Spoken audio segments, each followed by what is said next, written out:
Do you see any way that the president could run for a third term as he's been teasing?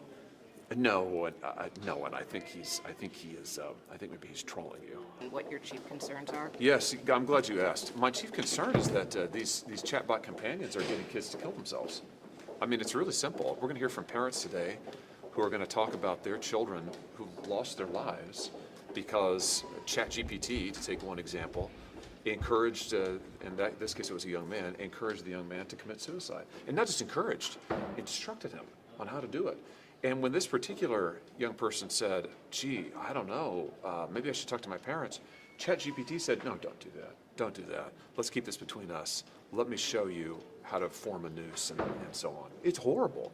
So what we need to do is we need to protect our kids. We need to have age limits on chatbot companions, and we need to have disclosure requirements. Chatbots need to say they're not human, they're not therapists, they're not licensed professionals of any kind. Right now they claim to be all those things. You know, you have these examples where chatbots are saying, well, you don't need to talk to a counselor, I'm your counselor. They're not counselors, they're not even people.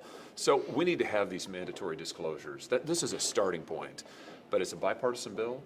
I hope it will pass, and I think it's much needed. Why has it been so hard to impose any guidelines given all these tragedies that have happened with kids and social media? And these bills have stalled in Congress. Money. I mean, you and I both know the reason. Money. I mean, these companies, these corporations are the most powerful corporations in the world, and they're rich, and they spend unprecedented sums of money lobbying and making campaign contributions and running ads on television and all the rest, which, you know, I mean, they're entitled to do up to a certain point. Citizens United's wrongly decided, but we'll leave that aside for now. But I just think that, listen, their influence is extraordinary. But now more than ever, we need to stand up and say, there are limits to this. And killing kids for profit is absurd. I mean, really, we have reached the point of real moral bankruptcy when companies like ChatGPT just sort of shrug, well, you know. I mean, I saw ChatGPT's recent announcement that they say they think they have perfected now their guardrails, their safety guardrails. Perfected. I mean, their chatbots are literally telling children to kill themselves. I mean, the only thing that's been perfected is the profit motive. They're making a lot of money. That I give them. But protecting people, protecting people's rights, not at all. They don't care about that at all. We have to help them care about it.